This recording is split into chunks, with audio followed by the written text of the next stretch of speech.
What's going on, everybody? Michael back here with a Road to Civilian Life. It's a podcast for us veterans and people that are still in the military. We got my brother in arms, Chuck, here today. He was so fortunate. I'm so fortunate to have him here as a guest. He came short notice, never met him before, but he's here willing to share his story. So, Chuck, I appreciate you, brother. How you doing today? I'm doing good. How are you? Not bad, man. Thanks for being here. So we're gonna jump right in like old Sergeant time training, man.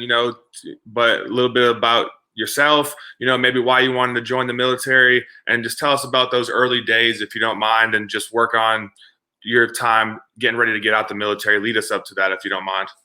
All right. Let's see here. I think I was about 10, 11 years old. I watched the first Gulf War on TV, and also with my grandfather. He did 25 years in the Air Force, so he was a big inspiration. But the big thing that kicked it off with me was the first Gulf War. Just watching it on TV, missiles and rockets going off, and being an 11-year-old kid, you don't really get it, but it really piqued my interest to really want to go in. Although I'd known my grandfather had served for 25 years in the Air Force, and that's what I wanted to do. My junior year of high school rolled around, and I recruited the recruiter. They're like, "Yeah, we can't really talk to you too," so on and so forth. I was like, "Okay, all right," but that's what I want to do. So my senior year rolled around, took the ASAB. My mom didn't want me to do the Marines, so I kind of nixed that off the list. Years later, that's probably the branch I should have went into, but that's another story. But it went to the Navy, wasn't really too interested. So it came down to the Air Force and the Army, and went in, talked to the Army a couple times, and I hadn't heard anything back from the Air Force, which was crazy too, because my grandfather, his last tour of duty, he was a recruiter at that same recruiting station where I went into for the Air Force. Okay. And, time passed. The Army said, "Hey, man, why don't you come on in? We'll go down to MEPS and we'll check out jobs, blah, blah, blah, blah, blah." So I went down, I ended up enlisting. I kid you not, the very next day, the Air Force recruiter calls me. He's like, "Hey, Chuck, we got your ASAP scores. They look good. Do you want to come in? We can talk, kind of figure out what you're looking in for a job." And this is what I said. I said, "Seriously?" I said, I just enlisted in the Army yesterday. He's like, "Well, good luck. Bye," and hung up on me. Dang, he knew it was too late. He's like, yeah, he already signed his life away for the next few years. Yeah. So I graduated high school June 4th, 1998, and I was in basic training June 17th, 1998. So 2 weeks to the day I graduated high school, I was in the Army. Where'd you go? Fort Benning? Yep, Fort Benning. Yep, home of the infantry.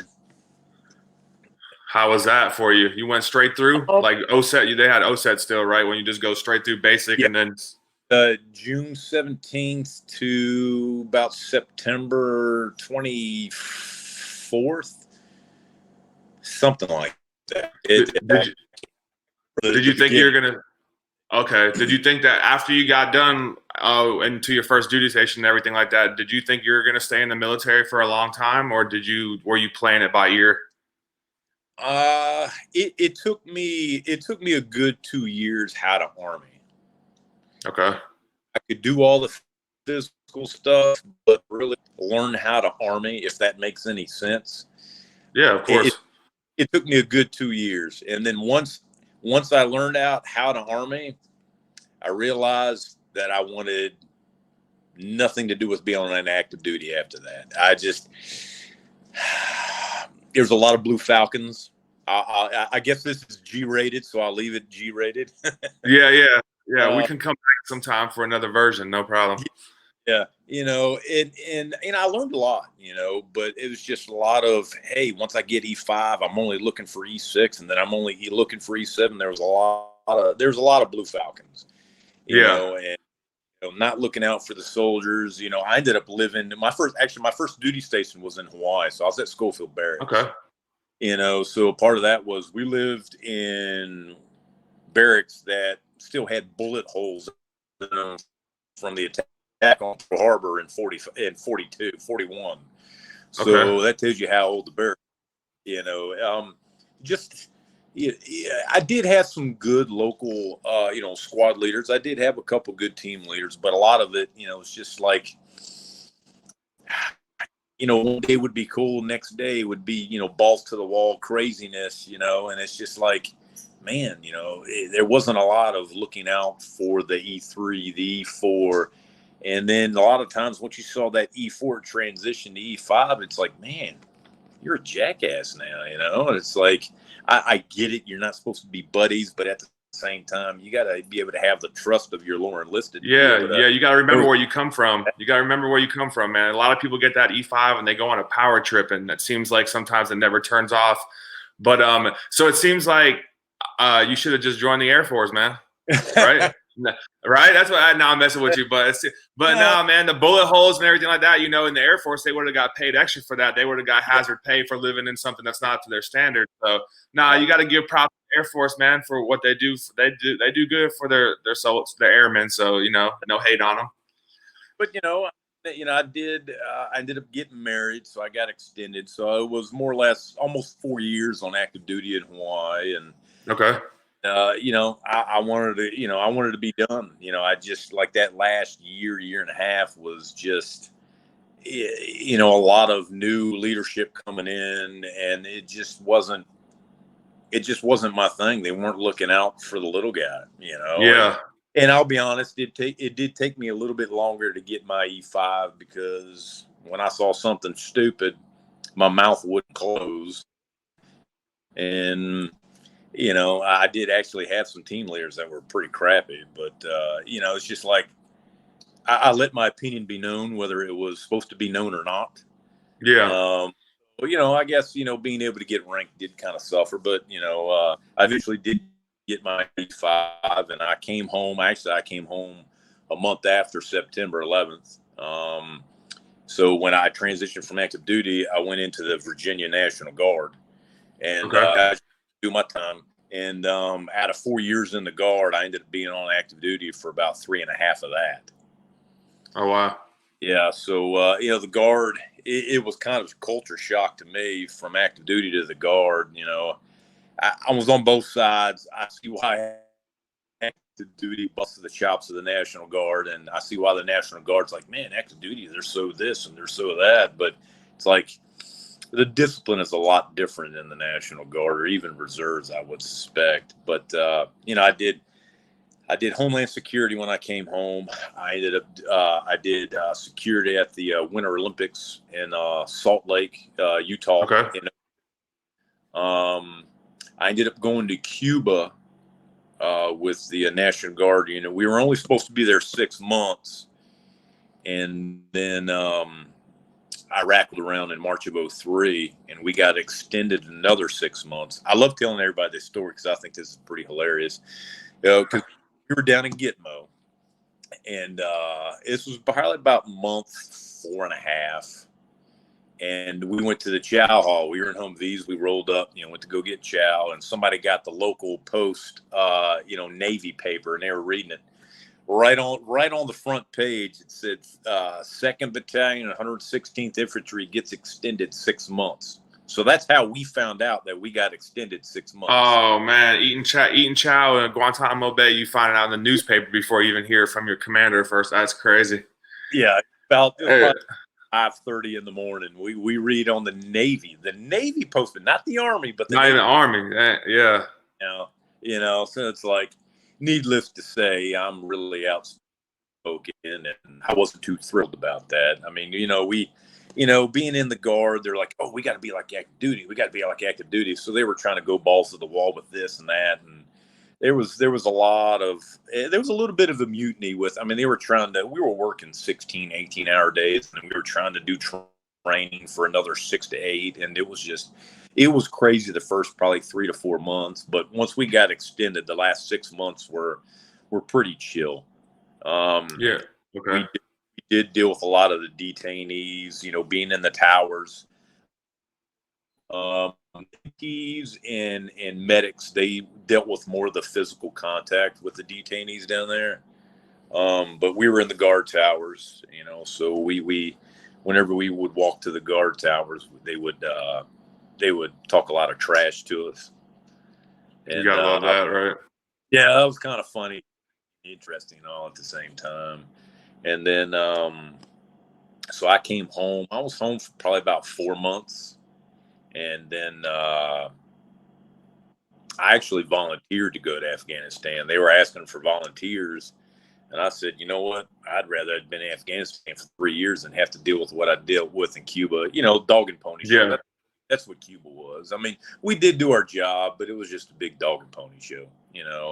Yeah. But I volunteered to go to Afghanistan. The whole battalion ended up leaving at the beginning of March of '04, and then I got called 3 weeks later to go down.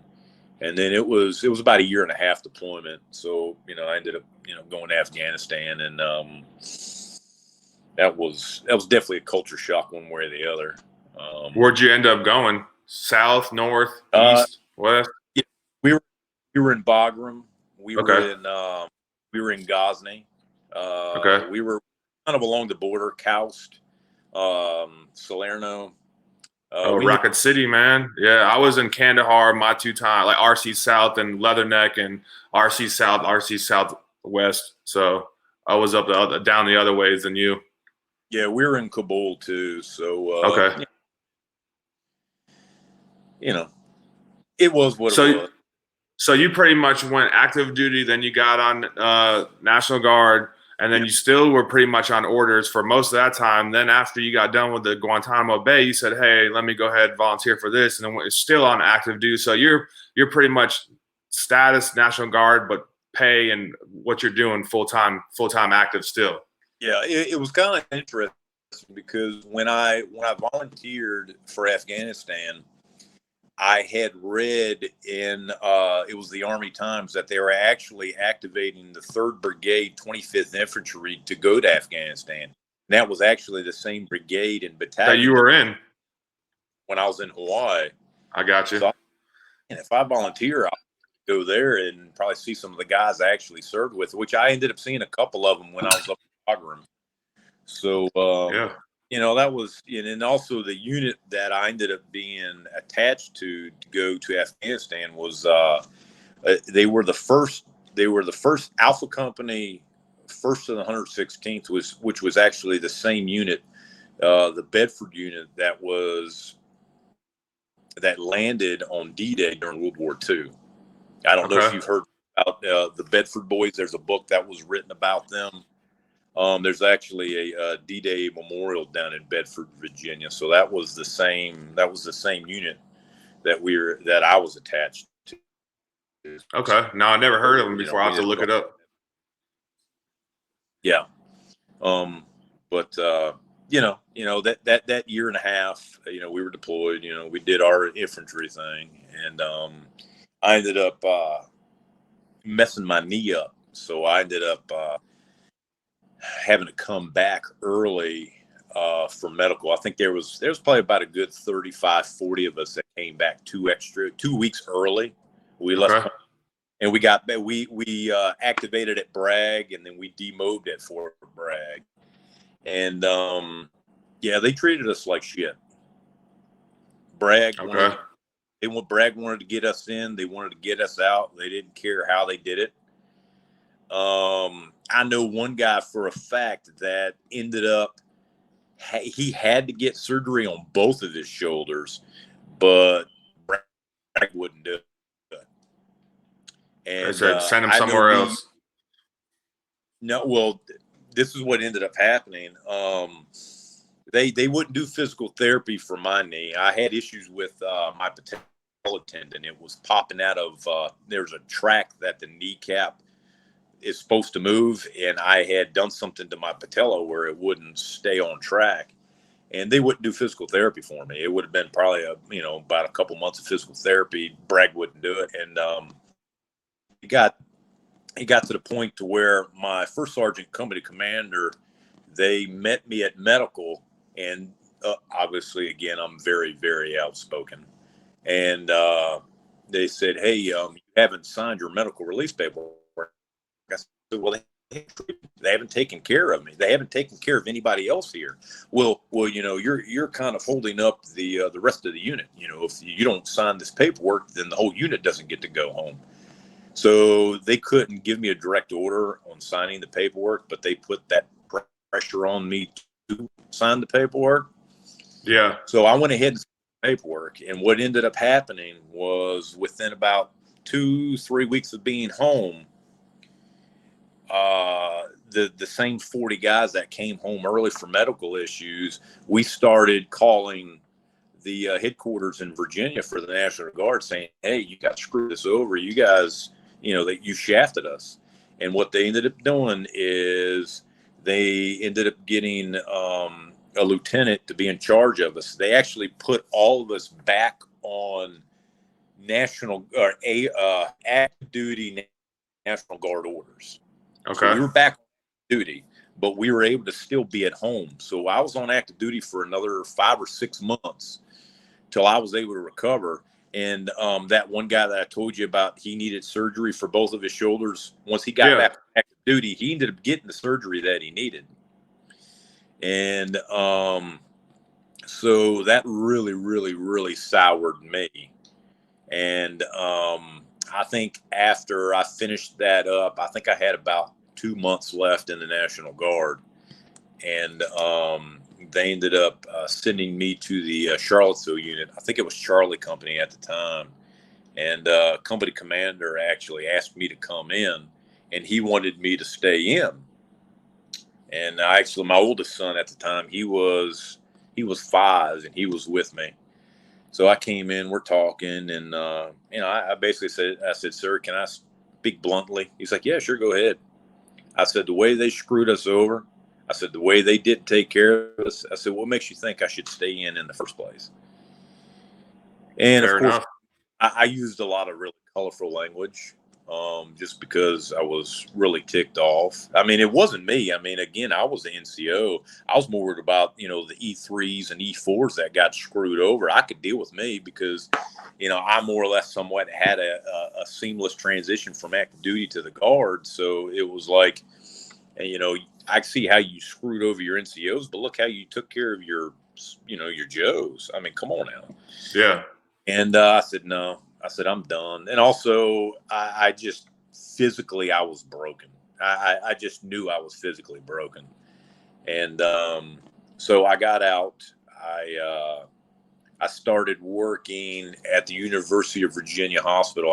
I worked in the police department, but I was security at the hospital. Okay. And I really liked that.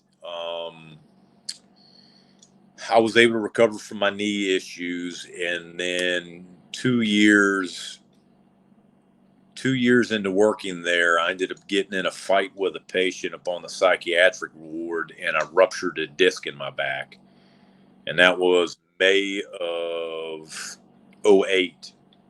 And since then, it's just been downhill with my physical and mental health. Yeah, it was just, I really liked that job. I was actually hoping to be a police officer, but once I ruptured that disc in my back, it was all over with after that. Sorry to hear about that. Let me rewind a little bit real quick. You said you got it. When you said you got out, did you just ETS? Yeah, ETS. So how many years did you end up having in total? Well, I did my 4 active, and then I did my 4 reserve. So it was the initial enlistment of 8, but I guess if you add it all together, active duty was probably about a good 5 or 6, right? Almost. I mean, pretty much. It seems like it. Yeah, maybe pushing 7, something around there. So, did you know what you wanted to do when you were getting out? Because when you're going through all your stuff, then you guys came back from Afghanistan. You had to get yourself medically straight. Did you have a plan in it or anything like that for as far as when you were going to get out? And did you get all that stuff documented? And have your disability, was all that stuff something that was getting taken care of while you're still in, or is that something you sort of got backwashed with when you got out? Well, in between the time of being in the Guard and being deployed and being home, I was really trying to get that job at UVA doing security. Okay. But no one had ever called me back. So it was kind of, I'm home. I don't have enough time to pursue it. I'm gone. back and forth. But before we left Bagram, they did the whole, hey guys, when you get home, don't beat your wife, don't kill anybody, don't kill yourself, don't do this. Yeah. This is how they did it. You probably know how they No, did you're it. right. They I didn't know, want you. man. That's a don't beat your wife, don't beat your spouse, don't drink and drive. They go, but they do it every weekend. Anyone could do the safety brief because the whole company's heard it a million times. You know what I'm saying? And yeah, I remember, man. I was in those times. Yeah, Yeah. I mean, yeah. it's not like it's anything heartfelt. It's like, hey, dude, I just checked the box. We're good here. But Yeah, for the most part, I mean, at the end of the day, there have like you said, there are NCOs and company commanders and all these people that do care. But in the world in general, what you think? It's only 80-20, man, 20 good, 80 bad for the most part. But you got to think about that. So yeah, you didn't know how it goes. yeah, I mean, when it came down to the local level of the team or squad or platoon, we were able to, have each other's backs. But Yeah, big thing with the VA is like, hey guys, when you get home, you can apply for these VA benefits, so on and so forth, blah, blah, blah. Okay, have a good day. It wasn't really anything in depth. And what really saved me is when I got home, I actually ended up getting a letter from the local state VA rep that said, hey, we see that you've gotten off of active duty, although I was still in the Guard for probably 5 or 6 more months or whatever. Come on in, file for disability, compensation, blah, blah, blah, blah, blah. And I did it. okay, good for you, man. Good for you. And because I knew I had my knee issues, and I'm telling you, if I wouldn't have gotten that letter, I probably would not have done it at that time, and I probably would have severely been hurting probably 2 or 3 years later with my back. Well, think about how many people might have got that letter and threw it away, man. So good for you on taking that up and doing that. So what it looked like after you went through or with that process? Well, getting that letter was by the grace of God, I can tell you that. Okay. So, I went to the office, did all the paperwork, and I went down to the regional office, and I walked in, and the doctor, he was a Huey Vietnam vet. I think Okay. he was kind of being facetious, but kind of being a smart ass at the same time. And he was like, man, I was expecting you to come in here in a wheelchair or in a gurney with all these issues that you're trying to Yeah. get. It was both of my knees, it was my back, and I'm like, well, yeah, as of right now, I can walk. This was November of 06. Okay. And so initially I went through the process, and I think I ended up getting 60%. Okay. And then, once you hit, I think, I can't remember, it's been forever. After 30, you get medication. You don't have to pay for a copay and all that after that. Yeah. So, I was happy with 60. And then when, I blew that disc out in my back, I was on workers' compensation because I'd done it at work, but I was also getting, compensation from the VA. And I actually tried to get a hold of my Congress person at the time. I can't even remember. And I fought that forever. But I fought because I ended up being out of work for a year. And then I recovered. And then I actually went back to work for the Department of the Army for 9 months. And then I ruptured the same disc in my back again. And after that, that was it. I ended up going on Social Security disability. Okay. In 09, I filed a claim for increase for mental health. Okay. And they denied it, but whatever I did at the time kept the claim open, and I totally forgot about it. But I was able to get in 2010 or 2012 100% due to individual unemployability. Okay. So that really, if I didn't, the medical's one thing. If I didn't have the medical, I'd been totally screwed. But then once, I wasn't able to work, and if I didn't have the finances, I'm telling you, I probably would have been living in a cardboard box. So, all of it more or less was a blessing in disguise. And so, I dealt with that. since then I've had 3 knee surgeries, including a knee replacement. I've had 2 back surgeries. I've had a foot surgery. Probably looking at an elbow surgery probably later this year, depending. So again, the medical side, I'd be hurting if I wouldn't have had those surgeries. Right. Yeah. So So you got that individual unemployability now, or is that where you are at now? well, what ended up happening is that claim from '09, I ended up getting contacted in late 2020. No, Dang, 11 years later, man. yeah, no, late 2019. That's what it was. Okay, still 10. Yeah. And, yeah, and a law group out of DC said, "Hey, well, we have your claim here, and it's been shot back and bounced back and forth." And like I said, I had totally forgotten about that increase for mental health. Yeah.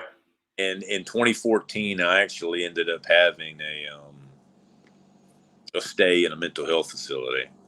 And like I said, in those 10 years, I totally forgotten about that. But a law group said, "Hey, we got this. It was denied, but what happened in 2014?" So I explained to them what happened, and they're like, "Well, this should give you, 100% due to this mental health stay." And I'm like, at the time, I was like, "I don't know, whatever. I totally forgot about it. Do whatever the heck you guys need to do." I wasn't really too concerned because I was on 100% IU. And so they sent whatever paperwork to a lawyer out of LA, and she said, "Hey, I went ahead and filled the paperwork that I needed, and I sent it back to the review board. You should absolutely transition from 100% IU to 100% P&T." But I was 100% IU P&T, but what they did is they transitioned it from 100% IU to just 100%. No, that's better because you don't get the same benefits. And if you're 100% permanent total, that opens up a whole different door than IU. So, Yeah. so you end up getting, yeah. So good for you, man. So you end up getting all that taken care of, even though it took all those years. And it's good that, even though you weren't even looking to do that claim, you didn't even know, you could have been like, you know what, screw you, I'm not doing it. So at least you had an open mind to say like, all right. Because the lawyers usually they're not going to make money unless they win that claim. And then, because I've used lawyers to help me before too, and sometimes they work. Some people say, "Oh, that's BS," because they shouldn't be charging veterans. Well, sometimes the regular service officer or someone with the VA might not give you that same level of expertise or the all commitment that a lawyer is going to give you or someone like that. So I mean, there's probably, like they said, there's more than one way to skin a cat. But hey, man, it seems like you figured out what you had to do, and it trickled along for you. So I don't know. I think it kind of, well, again, I mean, God guided it in a direction that, again, I had totally forgotten about. So, but it's interesting because it since I can understand before 2014, but once 2014 hit, and then I had that mental health stay, yeah. Then I don't know why it took another 5 years for them to approve of it, because once that situation happened, that should have approved of the 100%. Although I wasn't thinking about it and totally forgot about it. Yeah. Approved of it, but it didn't. And actually, one of the guys that I served with in Afghanistan, he's actually a Raider. Okay. And, I had told him about this, and he's like, "Well, let me see the paperwork that the VA sent you." He's like, "Dude, they should approve this back in 2014, 2015. He's like, "You must have had some really crappy Raiders." And I'm That's like, crazy. I don't know, whatever, but, the biggest thing, and I will tell anybody, is the 100%, the P&T, it actually worked out because my oldest son, he just actually graduated from the University of Virginia, and in the state of Virginia, with 100% through the state, you get state benefits and you also get federal benefits. So he was able to get his bachelor's degree off of me being 100% P&T, totally free. Hey, good for him. It's like that in Florida too. Your spouse and your kids can get the school paid for, a public university, and they get a stipend. So it's like another GI Bill. good benefits. Good. Appreciate you mentioning that because some people don't even know, man. And Go yeah, ahead. Go ahead. and no, I mean it just kind of happened all at the right time, and There you go. just graduated about a week ago, and I told him, I said, listen, everything that I dealt with for 8 years, I would do it over 100 million times to see that you walked. And that was his school since he was a baby. That was his Yeah. when he was able to graduate with, whatever benefits he got from me. So, Hey, congratulations to you and your family, man. Your son too on his graduation, and no debt, man. You know what I mean? that's Like, huge. come on, man. True. What? Yeah. So what do you feel like? Oh, I wanted to ask you this one. I knew. Did you get back pay? If you Uh, mind, yeah. what'd that look like? It was a ridiculous amount. Exactly. I mean, I got 11,000. I had a 50% mental health rating, and times got tough as I got out too. And as everything went on, I didn't file for increase as well, and I did mine. So I found out I had 100% the day before my birthday. I got like $11,000 deducted and dumped into my bank from the VA. And the VA doesn't make mistakes with money. So I was like, "What's going on?" And I checked. I was 100%. Permanent total, man. Best birthday present. But I figured you would. You don't have to say what you got. You don't have to. But I know it's big. I know that would get people eyed in on this right here just to hear someone like that because, hey, man, you deserve it. You deserve it. This is what happened. I got the deposit before I got anything about the rating transition from IU to Same. And so what I immediately did is I called the 1-800 number, the 827 271,000, man. You gotta hit them up, man. Let them know. I just had a ridiculous amount of money deposited. I want to make sure you guys didn't do something you weren't supposed to do. So they kind of went like, whoa, we have this and this and this. Well, you haven't gotten, and they asked me like I'm the one that did the mistake. Well, you haven't gotten the paperwork yet. I'm like, yeah, paperwork. Do you think I'd be calling you? But right. So it worked out. I mean, and it's pretty crappy too because even at that time, I know that there's blue water Navy veterans and Vietnam veterans that dealt with Agent Orange and all that probably are still fighting today to get it. So it was kind of a bittersweet moment because a neighbor of mine that he actually moved about 5-6 years ago. He was an Air Force Vietnam veteran, and I got to know him once I moved back home, and he was in the Air Force. He was in Vietnam, and I'd been kind of busting his chop for years. Hey, you need to go to the VA. You deserve it more than I do. You need to go. Right. He's like, no, I don't want nothing to do with it. And then come to find out, he ended up getting diagnosed with stage 1 prostate. And on the civilian side, and then once he told me, I was like, you have to go to the VA. And I told him, I said, I'm not asking you, I'm telling you, you need to go. And he ended up going to the VA, and it took about a year, and they gave him, which prostate is presumptive due to Agent Orange, because he was there, and I think it was 68 or 69, and he got a whole year's worth of back pay, and he's 100%. Hey, thank you, man. Thanks for doing that. I love hearing stuff like that because it's just about paying people, like paying it forward, man, to people like that. Because a lot of people think they don't deserve it, but we all deserve it, man. We're all different. We're all served during different times. We all did different things, but we all rose our hand and sacrificed our lives, man. So at the end of the day, we all have that commonality, and it's like everyone deserves. I've heard that from my own friends too. Like I don't. Yeah, you do. We all deserve it, man. Like if the world's not getting any easier. And really, it's like up to everybody because no one's going to come save us, man. It was up to you to make sure you kept fighting for your thing. And, and then you got enough motivation in your friend that he said, man, I got to do this because now I'm getting, for whatever reason it was. So that's good to know. What's one thing you wish you would have known before you got out the military that, you look back on now that you could share with somebody? I had a rough idea of what I was getting into with the Army. This is what I told my son, and he thought about going in the military. I said, listen, I said, if you want to go in the military, I said, I demand you go in the Air Force or the Navy. I said, unless you have the mentality to go in the Army or the Marines, I said, I'll just be blunt with you. They're going to treat you like a piece of meat. And they're going to treat you like another number. I said, but unless you have that mentality to do what I did, go for it. But go in the Air Force where you can use your mind and your skills, or go in the Navy because the Navy's a lot more technical too with a lot of things. Um, you know, it's a lot easier just to sit down and talk to somebody and tell them the good and the bad. It's kind of hard, really, honestly, without getting to the R-rated version of things.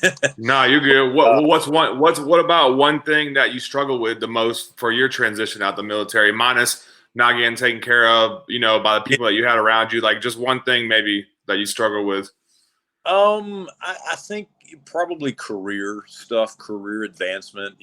I mean, even now, I know that the VA has voc rehab. Yes, sir.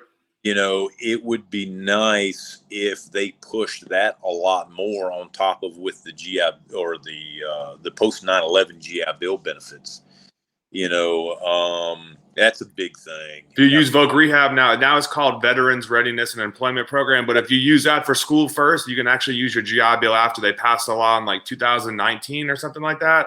So that's what I'm actually doing. I use my GI, I use voc rehab for my bachelor's. Now I'm going for my master's with GI Bill. But you're right, that's a great point to bring up, man. And there's 5 different tracks you can do in VR and in E. So if you want to be an entrepreneur, they got that. But you're right, they don't push that. They don't also push the disability because that's them sort of writing a check that they don't want to cash. So why would they put? That's true, but yeah, it's a big thing of. I mean, it's probably training that they really need to give NCOs and low-level officers to be able to push that. And when I got off of active duty, I can't even remember what the heck they called it, but it's like, yeah, go here and you can apply for this, and they'll give you job information and blah, blah, blah. But it was just checking off the boxes. They didn't really. And I mean, honestly, if I had to do all over again before I started doing security and my body really broke down on me, I would have been a truck driver. I mean, that's kind of right up my alley. I deal with the least amount of people, and you can make a pretty good career driving trucks, But yeah, even if I do decide it, because I've actually been a stay-at-home father for the last 10 years now too, But we'll see what the transition is, but.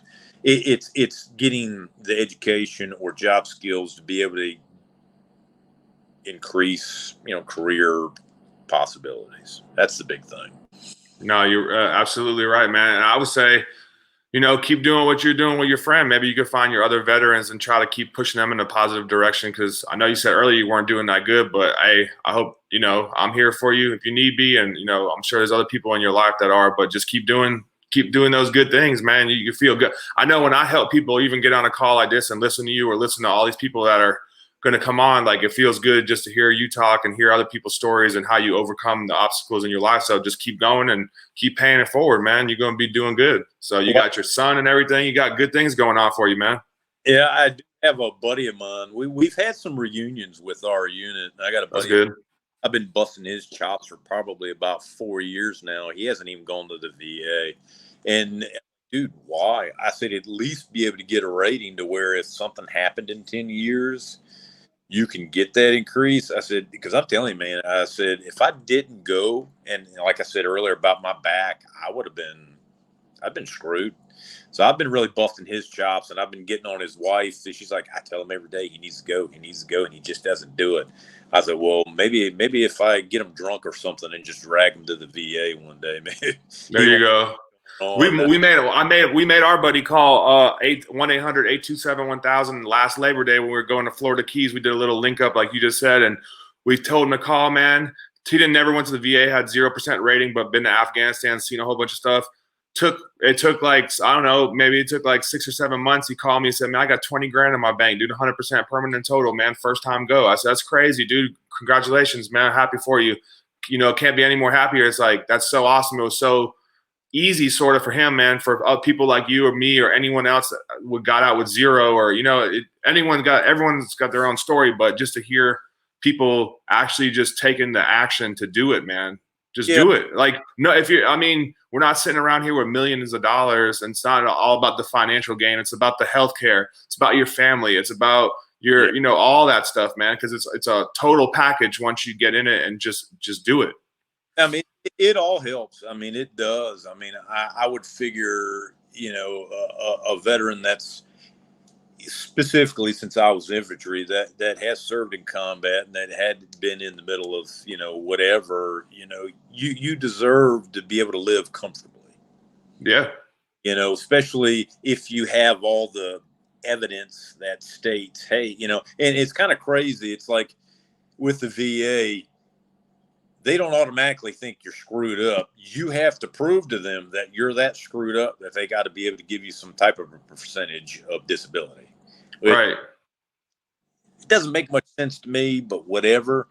But it's kind of good that we've had these reunions, because there's actually that we've been busting his chops, and he finally he's done submitted all his paperwork, and hopefully probably in 9 to 12 months he should hear something back. But he has been having a lot of physical issues that pertains to the year and a half deployment that we had in Afghanistan. So yeah, and that's just more important to make sure you have all that stuff documented while you're in the military. Like, it just as well as I do it. You were in it before me. Like, if you go to sick call, it's almost like your pride hit or something like that. I'm not talking about the pride everyone loves talking about now. We're talking about your own self pride here, where you think that it's not good to go get seen. It's like, but man, you're just setting yourself up for failure. So hopefully, right? I mean, it's that just a fact of the matter, man. It's just crazy. Think about if you would have never went for anything, like, man, just burn that medal. If they told you before you ETS'd or ACAT or whatever, got out the military, hey, you want me to burn your medical record or you want it? How many people do you think they'd say just burn it? A lot. Dude, and it's like, I hand walked all my medical records. There you go. I didn't ship it, no nothing. But here's a little information that I found out. The buddy of mine that I said that's a raider for the VA. Yeah. He had his lower back fused last June. Oh God, man. And that's what I've been told that needs to happen to my back. But I've heard horror stories, and actually I've heard his horror story. So I'm not doing it probably. Yeah. But what ended up happening was he was able to get the surgery done at the VA because he was already over a certain percentage. Okay. So he was able to get the surgery at the VA, but it was not service connected. Now, since him being a raider, he was actually going through another veteran's file to figure out the rating to get it ready so he could send it to the final rater. Well, there's actually a combat clause in the VA system or whatever that says, hey, if you jacked your knee up or you jacked your hip or you broke your neck or whatever, and for whatever crazy reason you didn't go on sick call and it's not in your medical records, but yet you can say that, hey, listen, I served in Afghanistan from 04 to 05, and I'm a Marine or I have a CAB or a CIB or a combat action badge, and you can show that you hurt yourself, and you can just say, hey, we had to, wear IBA, or, we had a ruck and this and that. There's a combat clause that you can connect that to where you can get it service connected. Okay. So that's pretty good having a buddy that knows that stuff, and which he ended up submitting. He submitted the claim already, but he ended up having to do another VA form to say, hey, listen, this is when I hurt my back. This is when I started having back issues. And he ended up getting buddy letters from me and two other guys. And he submitted that to his claim. And about 3 to 4 months later, he came back and made it service connected. So he was taken care of for that. Okay, great information. Yeah, you got to have those character statements, right? Use those for evidence. But yeah, there's more than one way to do it. Some people don't think I got sleep apnea, and that was secondary to the PTSD or mental health. Some people don't think you can get it. There's ways out here to do stuff. It's just like if you give up on yourself, yeah, you're gonna think you can never do it. So I appreciate you sharing all these things, man. If you want to close up with anything else, or you good? No, I mean, I guess to all the guys and women out there that haven't gone to the VA because of whatever reason, I mean, go. I mean, you don't know what's going to happen in 10 or 15 years. You could end up back blowing out. Your knee could just go out, and you'll get that 10% rating, because I think most of the time you get automatic 10% for hearing loss, right? Yeah, yeah. Tonight is 10%. Everyone thinks that's just a big claim. It's like a lower level claim, but like Chuck said, man, take care of yourself. Hey, get in there for your mental health. That's a huge claim. That's one of the highest claims that you can get. It's like stop being ashamed. Just get in there. But go ahead, man. Yeah, No, get it taken care of. Get into the VA system, especially for the medical. I mean, if the financial, if it comes, that's awesome. It's great. yeah, Get in there for the medical, because you might hit 75 and you can really hit the wall and go downhill, and you can get all that stuff that's service connected, and then it can take care of you then. But go to the VA, get at least your 10% rating or whatever it is, because you absolutely deserve it. I mean, any veteran that has served in a lot worse situations than me, they deserve it absolutely way more than I do. But if we've done that job, we've been deployed, we've been in the middle of, the shit, more or less, yeah. you need to take care of yourself. Most definitely, man. Chuck, brother, it's been an honor having you on. I've had a great time listening to your stories, and I'm glad that you overcame the obstacles that were put in front of you, and you're still serving others. So if you ever want to jump back on and share, we can get on a topic, and maybe one day we move over to the PG rated version, man. We'll do it in increments, man. We'll get it going. But All right, appreciate you, bro. Yeah, man. Appreciate it. All right, have a good rest of your day. All right, God bless. You too.